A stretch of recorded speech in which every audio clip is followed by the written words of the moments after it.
Typical sample prep methods lose a substantial fraction of their peptides during processing and delivery to the instrument. Of the many ways to approach this problem, microfluidic sample preparation, nanoflow chromatography, more efficient electrospray ionization and delivery to the instrument, Dr. Kelly has made advances in all of them. While at PNNL, Dr. Kelly developed the innovative NanoPOTS platform, which combines many of these advancements, reducing sample losses from adsorption by shrinking reaction volumes from hundreds of microliters to 200 nanoliters, using a nanoliter dispensing system to precisely control reagent concentrations, and increasing ionization and sample concentration with narrow-bore columns. With this platform, over 3,000 proteins were identified from a 10-cell sample, facilitating deep proteomic characterization of limited samples, such as clinical specimens. Today, he'll be discussing the label-free analysis of single-cell proteomes. Dr. Kelly, thank you for joining us today.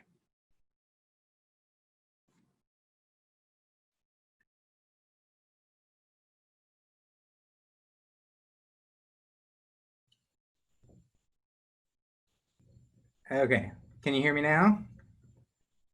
Okay, and can you see my screen, the presentation? Yes, we can see both your slides. We are off to the races then. So yeah, thank you very much for the opportunity to participate in this conference, and I've just been really blown away by the progress that's been made and reported here today. So I'm going to be talking really nuts and bolts of going deeper with label-free single-cell proteomics. This work's done with a large group of co-authors and contributors, and I'll try to acknowledge them along the way. Let's see here. All right, maybe I'll turn on my little laser pointer. I like to talk with my hands, and I can't do that now, right? When you're in this business, people often ask, like, how much coverage do you need to perform a single-cell proteomic analysis? How much coverage is enough, right? And I think that's very application dependent, as I'll show. But just as I think through this, I think this work from the Mon group, really studying yeast in this, they show that different proteins are expressed at different abundance levels. And since we can't amplify our proteins above a method's detection limit, and since global profiling generally detects samples in rough order of their abundance, as we increase the depth of our measurements, this opens us up to new applications.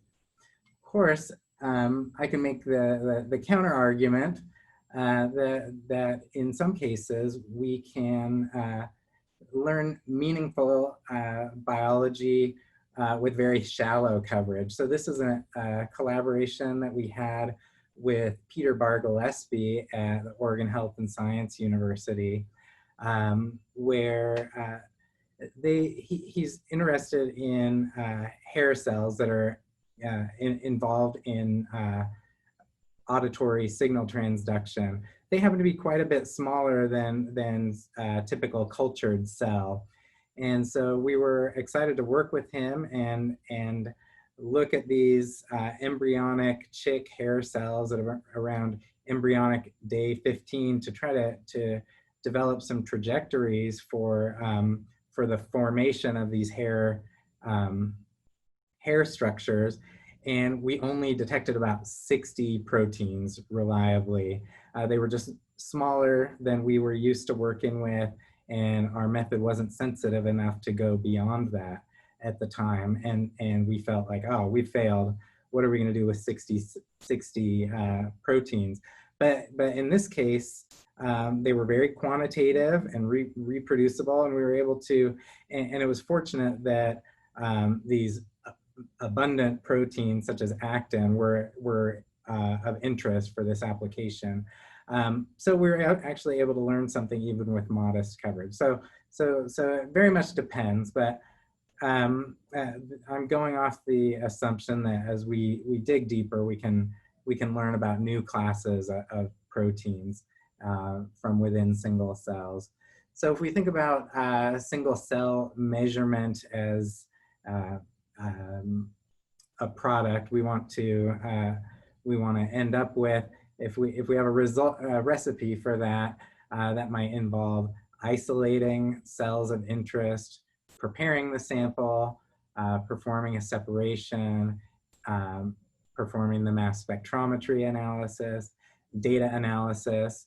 And then a separate area that we're thinking a lot about is accessibility, which has to do with, it's great that a few groups can do these sorts of measurements, but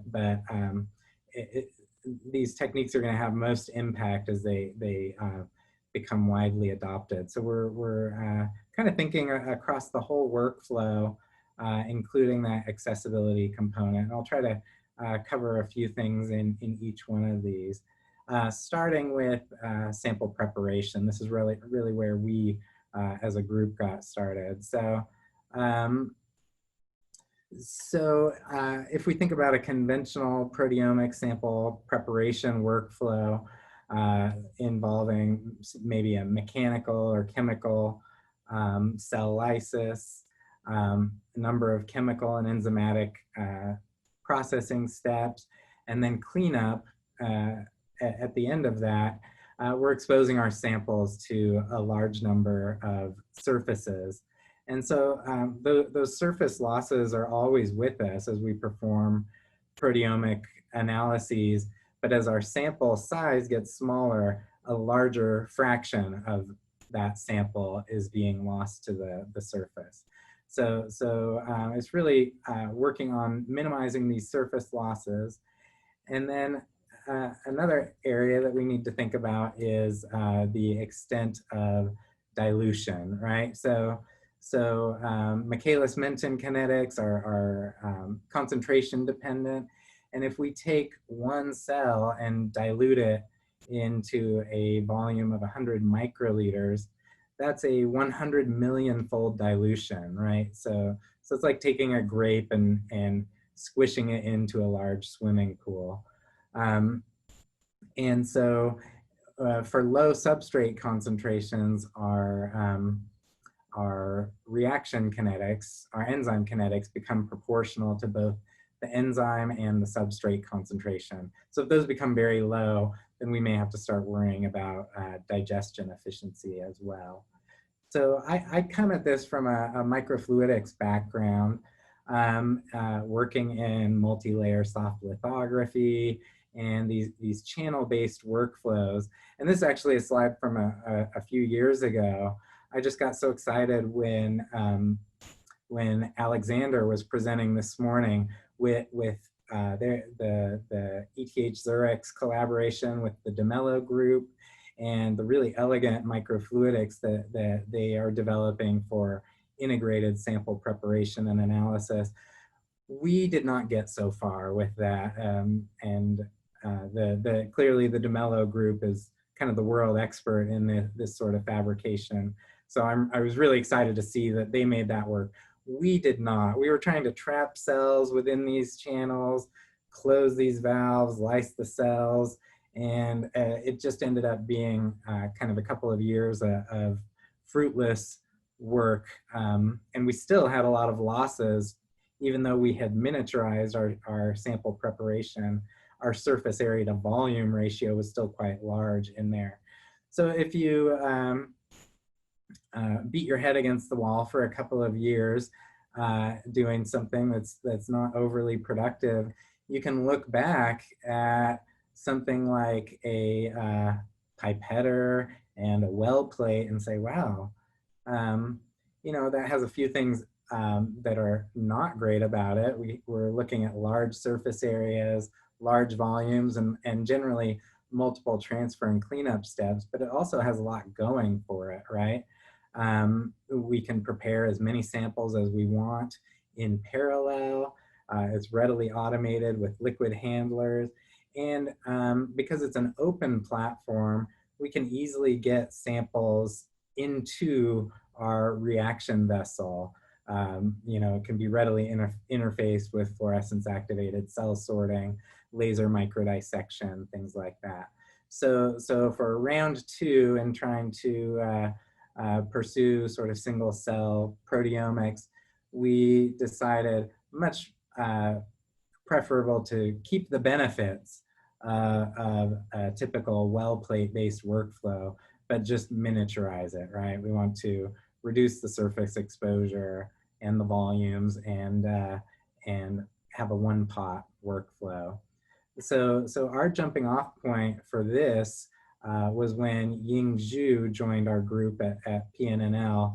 He had been developing these robotic platforms, basically nanopipetting platforms in his previous research group to enable nanoscale reactions.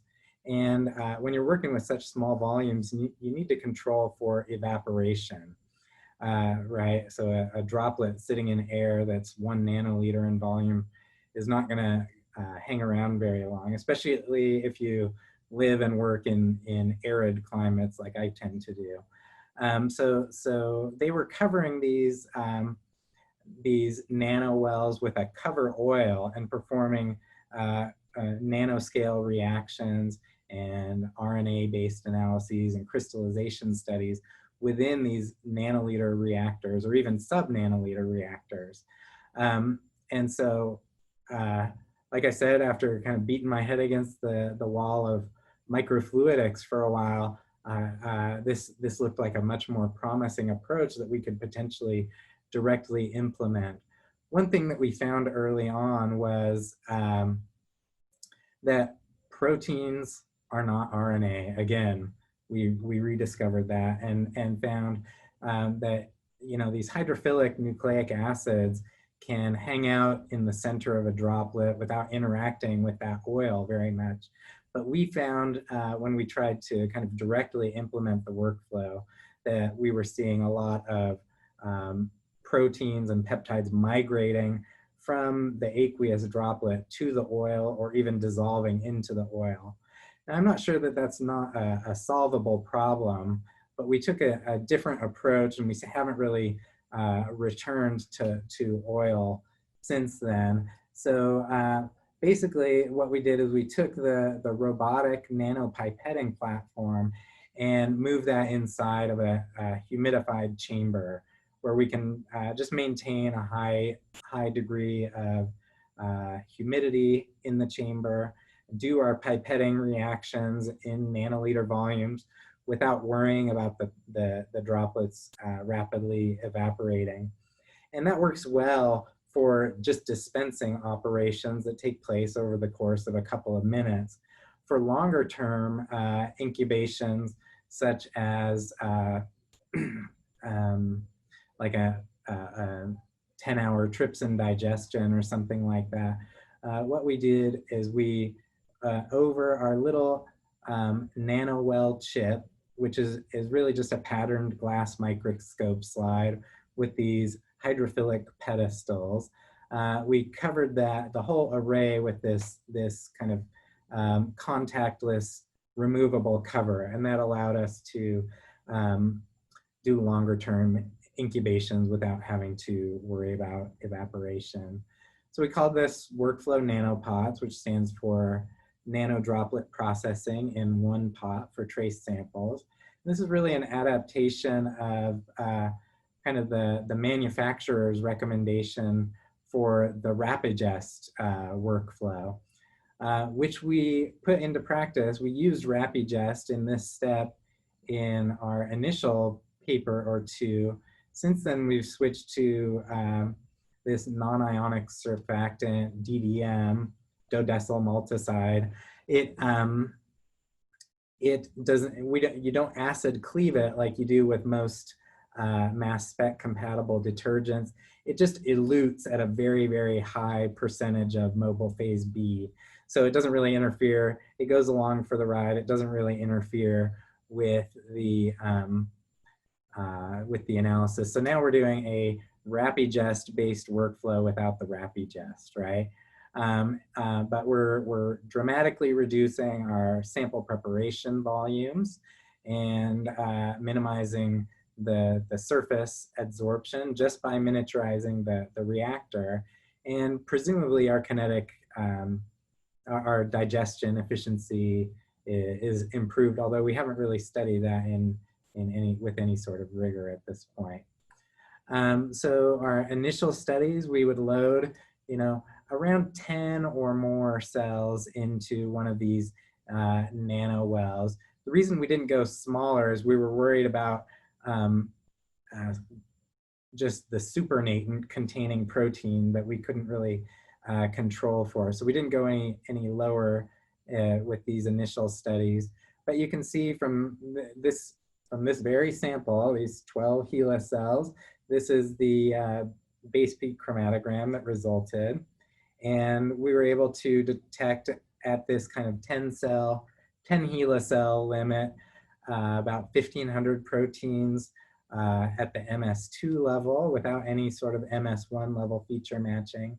And then when we did implement the match between runs algorithm of max quant matching with these larger sample libraries, we were able to identify over 3,000 proteins per cell, which is quite a higher level of proteome coverage than had been performed with even orders of magnitude larger samples at the time. So, and then in terms of our run-to-run reproducibility, I think because the pipettor was really designed for more like picoliter dispensing, and we're using it to dispense about 50 nanoliters per pipetting step. So we have very reproducible pipetting. It's also done inside this chamber, so we don't have to worry about contamination. And so we see run-to-run reproducibility on par with what we would expect to see from a bulk analysis with label-free quantification. So another part of the recipe, and I'll talk about kind of extending to the single cell level next, but another part of our recipe is we need a way, if we're working in these tiny nanoliter reactors, we need a way to get our samples in there, right? So from this initial work where we were basically doing limited dilution, right? Just dispensing from a cell suspension and counting how many cells we got after the fact. We have since made nanopots compatible with laser microdissection. So we can interface, we use the Zeiss laser microdissection platform, which is an inverted microscope. And what we do is we pre-fill the nanowells with DMSO as kind of a low vapor pressure capture solvent. So that allows us to have time to work before our capture solvent dries up. And so we do our microdissection from below, and then we use Zeiss's laser pressure catapulting function to launch from our tissue into a given nanowell. And that works very well. We continue to do that both at PNNL and here at BYU. And we can do that with 95% capture efficiency. And then we just heat up the chip to evaporate off the DMSO and take it through the same nanopots workflow. Another way we can get cells or small samples into our nanopots chip is through micromanipulation. So we can use the same nanopots robotic nanopipetting platform and simply place a small microscope underneath that. So we can see cell suspension from below. This is not very sophisticated at this point, but we can find cells, pick them up, and place them into nanowells, along with just a few nanoliters of supernatant. So that works well. Like I said, it's not very sophisticated now, but it shouldn't be much of a stretch to integrate this with a high-powered fluorescence microscope to be more selective. with specific cells of interest. And then finally, we can fax sort into the nanowells. This ended up being more straightforward than we had expected, at least with the BD Influx 2 flow cytometer or fax system. We can just set up our grid, sort whatever number of cells or even empty droplets into wells, and proceed with our nanopots workflow. So by doing that at this and sorting single cells, which are into nanowells, we could look at what's our proteome coverage for single cells now using the nanopots workflow. And you can see here at the single cell level, we're seeing about 211 protein groups on average from single HeLa cells, and about 700 with when we bring in the MS1 level match between runs algorithm or identifications. And we still see fairly good, even though the data is a lot more sparse, we see good run-to-run reproducibility with this workflow. And so I'll be talking about some more recent efforts to increase that number of identifications. But I'm going to sort of segue now and look at how some of our efforts to make this more broadly accessible. Not everybody has the expertise to custom build a nanopipetting robot, and there's not any sort of really satisfactory option on the market. Although there are a lot of nanoliter dispensers, but doing everything in one platform is a little bit challenging right now. And I should say, I personally also don't have the expertise to make a nanopipetting robot myself. So one of the things that we looked at was saying, well, we're really just pipetting 50 nanoliters at a time, which is not too far off from what you can pipette reliably from just a handheld adjustable pipetter, right? And so we took that pipetter and made just a little bit larger nanowells, maybe 2 millimeters in diameter instead of 1. And we did our sample preparation here with no robot, and just, you can easily make a little humidified chamber to minimize evaporation of that. And what we saw was, we could get rid of the complex nanopipetting robot. The reduction in coverage relative to the nanopipetting based nanopots was not too bad. So we would see here, this is showing without match between runs, we would see from 10 cells, maybe 1,500 protein groups with nanopots.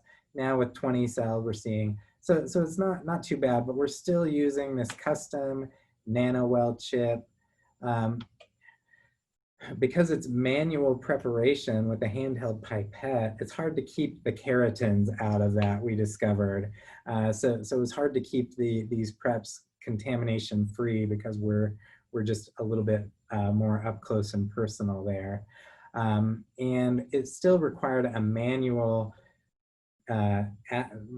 aspirating from each nanowell into a capillary that was then manually interfaced with a solid phase extraction column that was then manually inserted into a depressurized LC system at the head of the column. So it kind of solved one problem, but there are some other issues with the nanopots workflow that are just, they're addressable, and they can be made to work reliably in the hands of a very skilled person, but they're not, as we train a new person in our group, we're reminded every time, this is not the way you want to do it forever, right? So another effort that we made in terms of trying to make things more accessible was to take a commercial standard microliter pipetter.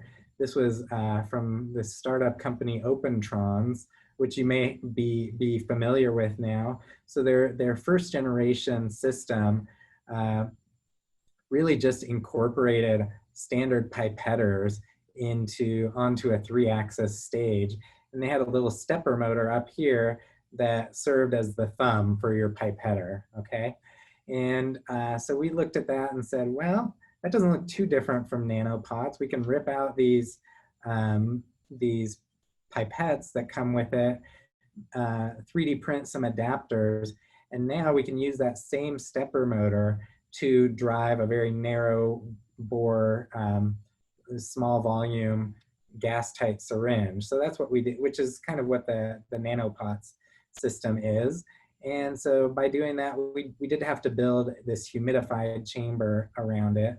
But by replacing the pipetter with this and kind of relocating the camera that came with the robot, we showed we can pipette just as reliably with this as we do with our at the 50 nanoliter range, as we do with our custom nanopots robot. So we were pretty excited about this, and we do have a paper in submission. But the problem is, as we developed this, Opentrons discontinued the OT1 robot. They just completely killed it. You can't find it on their website. They don't sell it. And so maybe it will help somebody from their existing customer base that bought the OT1. Since then, and this is something I'm really excited about. It's more recent work that we've been doing. And I'm not sure if we're going to call it autopots. So this is a, you know, I don't know. Might start to get a little corny if we keep tweaking the same name, right? But what we're trying to do here is, and we were not originally aiming this at the single cell level, but then we have to test how it's going to work at the single cell level. But there's a lot of sample limited applications that kind of fall into this mesoscale range, I would say. They're not bulk, they're not single cell, but they're in the tens or hundreds of cell range, or small tissue regions that correspond to that many cells, right? So this is what this platform looks like. And what this is using is an unmodified Opentrons OT2 robot. So this robot costs when we bought it, it was $4,000. I think it's $5K now. And this temperature control module costs a little bit extra. But the idea is that we're upscaling. Instead of working on one of these upscaled nanowell chips, we just upscaled it to the 384 well plate. And we can load samples into the wells using, and we're doing a little treatment there, basically pre-washing the wells and coating them with DDM to minimize sample surface adsorption. And then we'll load either by micromanipulation or FACS or limiting dilution to load our sample in there. And then we just put this sealing mat, silicone sealing mat over the the 384 well plate and load it onto the temperature control module. And then we just push a button. The protocol that we work out in this OT2 liquid handler executes, and we have ready to analyze peptides at the end of the workflow that we can then load into an Autosampler and run. So it's fully automated preparation, and it's fully automated LC-MS analysis. And I'll kind of show you how this works. So one thing is that even though we put on this sealing mat, we're heating for lysis to 70 degrees C. And so there's still some evaporation through that sealing mat. So what we're trying to do now, what we do is we basically characterize the evaporation at every temperature that we use, and we periodically add buffer or water to compensate for that evaporation. And anyway, so we just execute that protocol, samples are ready to analyze, and then we put those into the Autosampler. And this is just a commercial ultimate, Autosampler from Thermo. And we only did one thing to modify it, which was because they're using Valco valves on that Autosampler, we can just pull off their valve, bolt on a 10-port nanovolume valve, and then we're using their 100% their machinery to perform this analysis. So if you look here, what we're doing, we're working with very low volume or low flow columns, right? Like 30 nanoliters per minute, 20 nanoliters per minute. So if we have a 6 microliter sample loop to load our whole sample in here, the flow, direct loading onto the head of the column would be a long and painful process. So what we're doing instead is splitting the flow from our LC pump, so we can operate this at maybe a microliter per minute, but we split the flow, feed it in here, and that split flow gets recycled and pushes the sample from the sample loop onto a small SPE column. And then we can switch the valve back, and we've got a much smaller volume flow path to do our LC-MS analysis.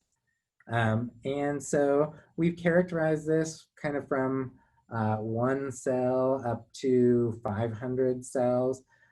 These can be either micromanipulated or fax sorted cells. And we look at this workflow and say, well, how do we do compared to nanopots?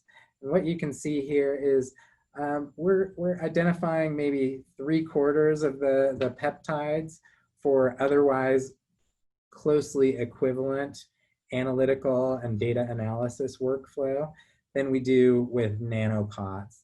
And then that gap between nanopots and autopots, or whatever we decide to call it, starts to narrow as we go to larger size samples. So I think this is something that many labs could immediately implement.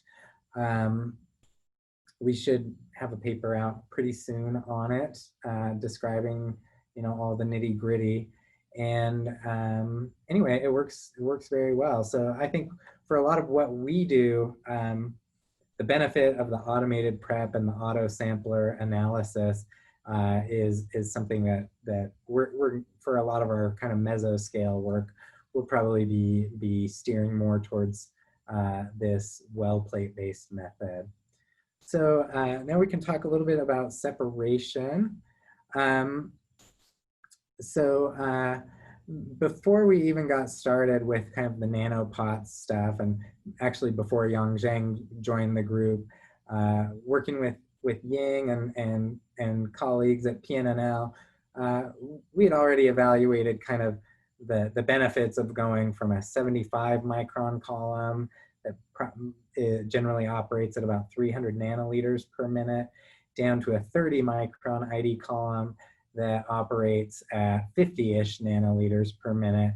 And so we showed that there were, in this earlier publication, the kind of sensitivity comparison between the two.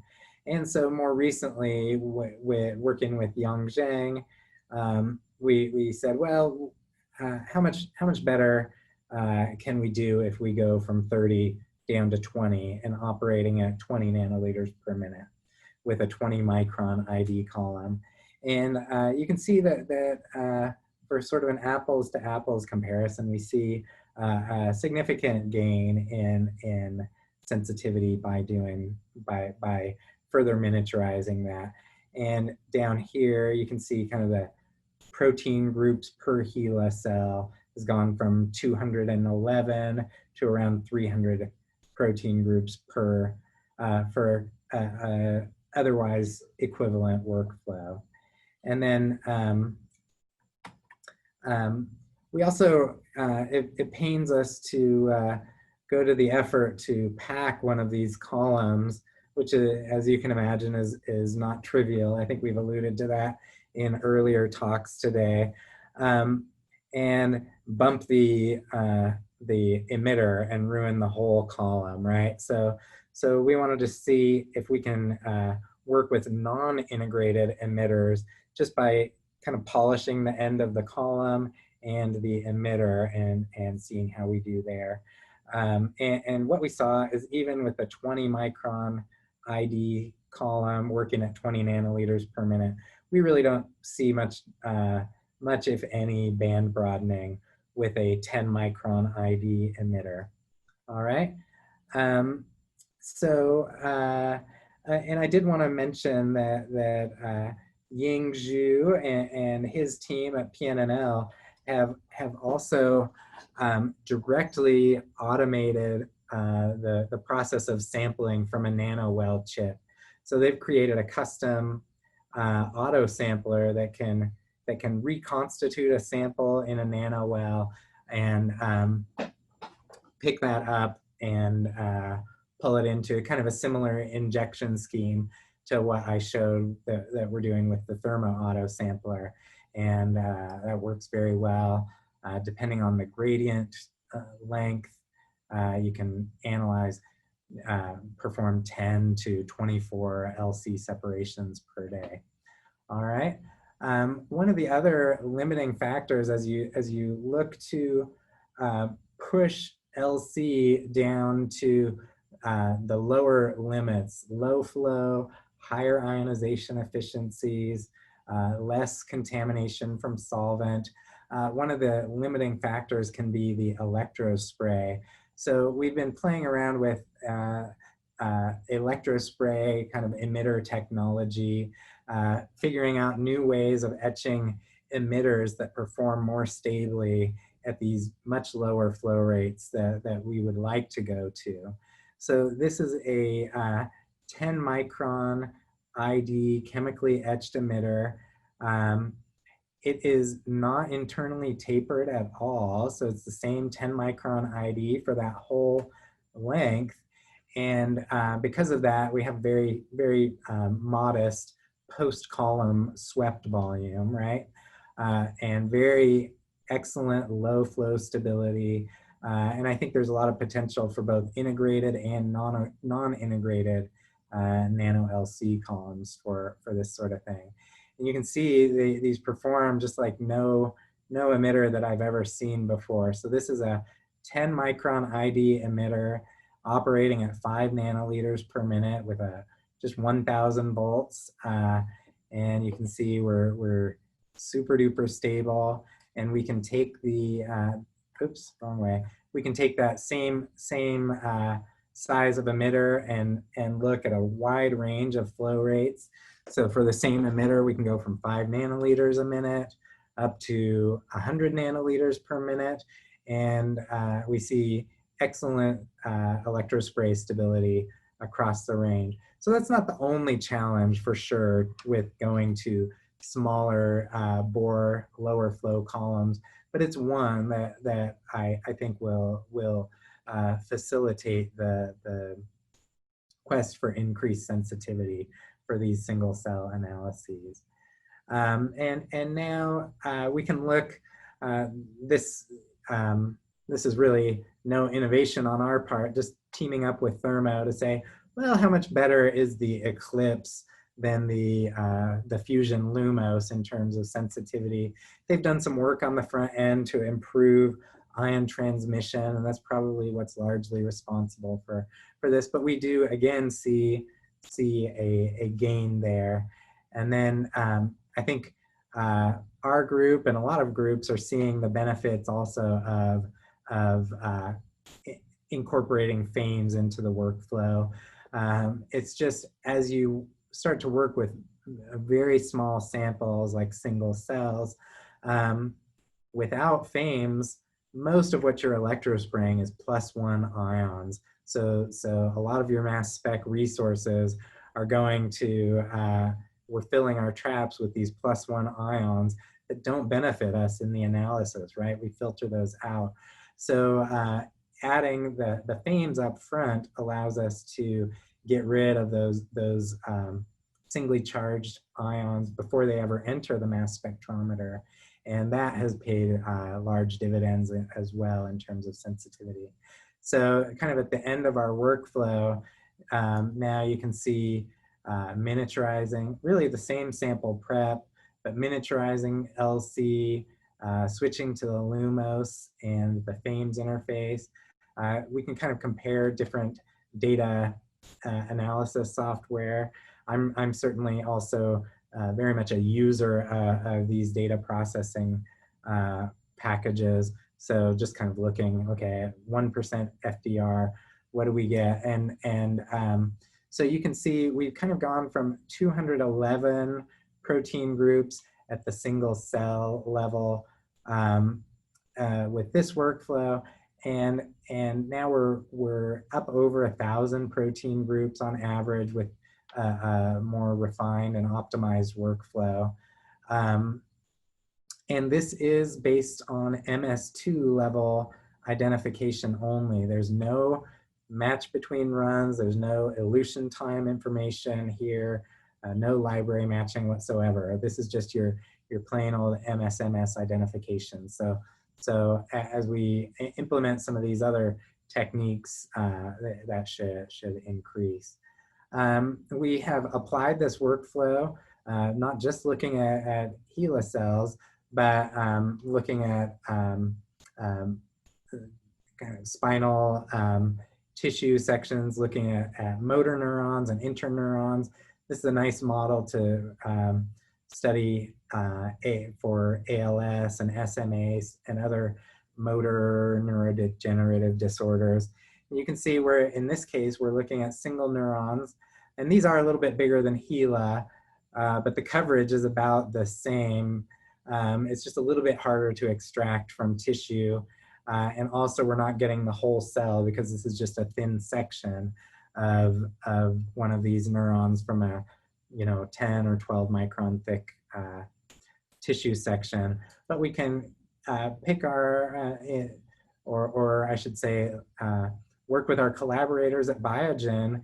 The pathology team there can let us know which neurons are of interest and most promising to microdissect, and we put those into our nanowells, and we're off to the races, getting very similar coverage to what we see per HeLa cell.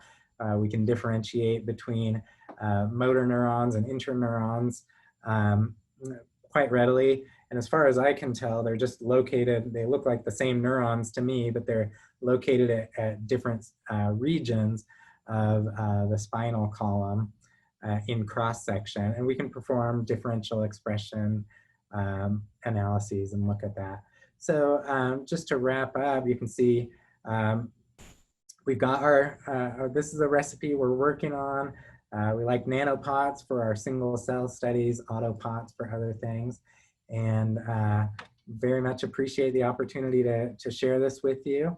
And sorry I went over a little bit, but happy to answer any questions. And I do definitely want to acknowledge the great teams at BYU, Thermo Fisher, Biogen, and Pacific Northwest National Lab, especially Ying Zhu, who's kind of the co-developer of the NanoPOTS platform. And we've enjoyed working together ever since. Thank you for your attention. Happy to answer any questions.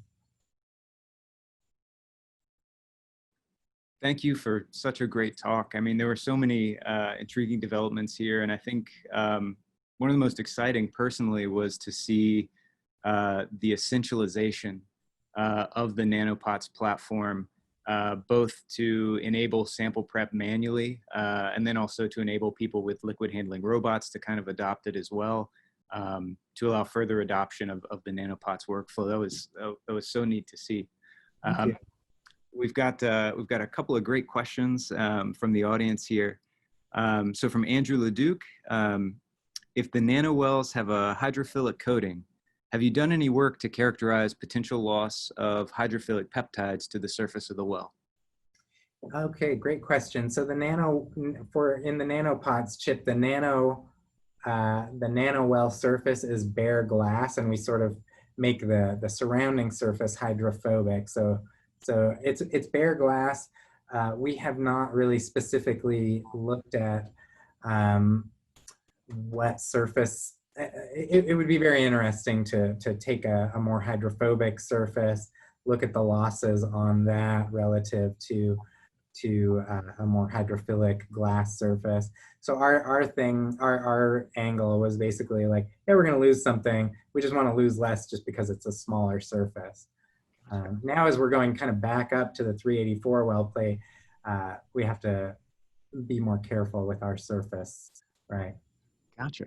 So there is another question in the comment section that kind of relates directly to this, which is, does the treatment for autopots reduce surface or limit adsorption?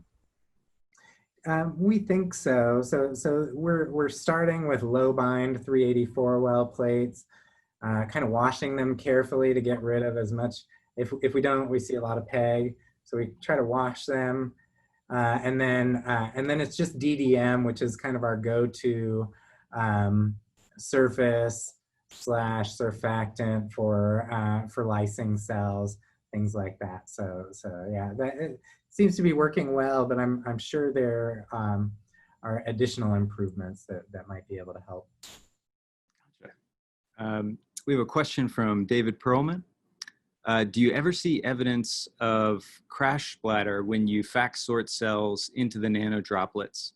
And is this an aspect you're concerned about or have had to control in some way? I guess of spreading of samples from one to another.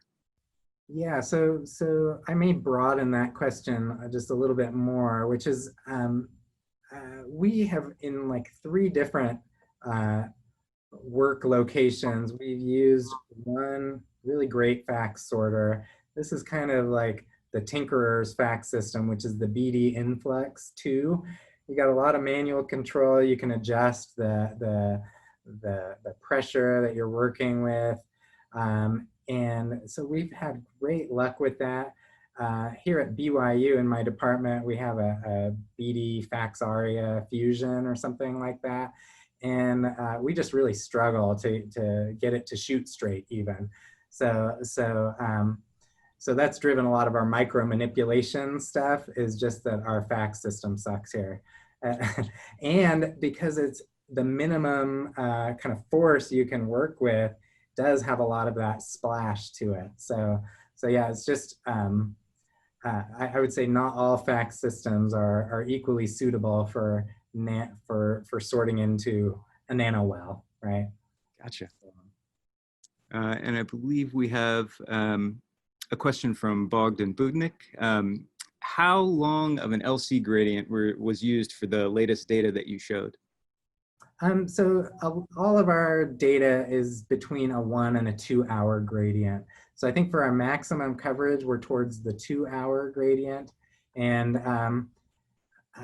there's definitely diminishing return. It's kind of like it just helps a little bit. So it's not always worth the extra hour or whatever. So we're also starting to trend towards more like 1 hour gradients, things like that. So yeah, great question. And then I have a question about one of the intro slides that you showed that was kind of more focused on the embryonic chick hair cells. Yeah.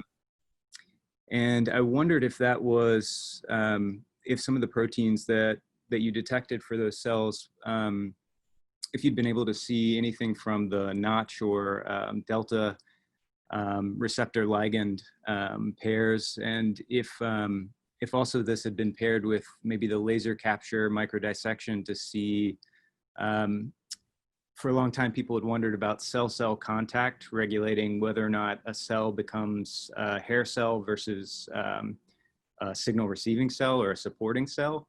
And that seems like a really nice way to kind of analyze those, to kind of choose the cells based on cell-cell contact and analyze just those cells. Yeah, that's a great question. So the work there continues. I couldn't tell you beyond actin and thymosin, beta-4, just a couple of proteins, which specific proteins were identified. I should have them memorized because there were so few of them, right? But that work is now continuing between a collaboration with Peter Barr-Gillespie at OHSU, directly with Ying at PNNL. So they have a whole new R01 to continue studying that. And I'm sure that some of the, because we were fact sorting, we lost the spatial information, right? But now in this renewal, this next phase of this collaboration, I think they can go back and start to look, maybe address some of these, analyze these in a spatially resolved manner with laser microdissection. Cool. Yeah, that's very cool. Well, thank you so much for a great talk. And I think we're going to be gearing up momentarily for, I think about